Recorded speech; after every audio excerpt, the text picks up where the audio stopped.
संतोष देशमुख हत्या प्रकरणी केस जिल्हा आणि सत्र न्यायालयामध्ये पहिली सुनावणी पूर्ण। सुरक्षेच्या कारणास्तव सर्व आरोपी व्हीसीद्वारे कोर्टात, बचाव पक्षाकडून डिजिटल पुराव्यांच्या सीडीआरची मागणी। पुढील सुनावणी 26 मार्चला।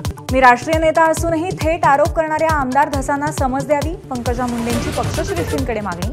धनंजय देशमुखांच्या सूचनेनुसारच मस्साजोगचा नियोजित दौरा रद्द केल्याचाही पंकजांचा दावा। संतोष देशमुख हत्याकांडातील फरार आरोपी कृष्णा आंधळे नाशिकमध्ये असल्याचा स्थानिकांचा दावा।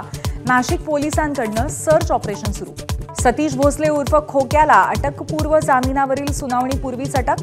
भोसलेला प्रयागराजमध्ये यूपी पोलिसांनी अटक केल्याची पोलीस अधीक्षक नवनीत कौवत यांची माहिती। वकिलांकडून अटकपूर्व जामीन अर्ज मागे। सरकारने लाडक्या बहिणींना फसवल्याचा आरोप। 27 लाख बहिणींना योजनेतून वगळल्याचा दावा। 2100 रुपये कधी देणार याचं उत्तर देण्यास टाळाटाळ। संतप्त विरोधकांचा सभात्याग।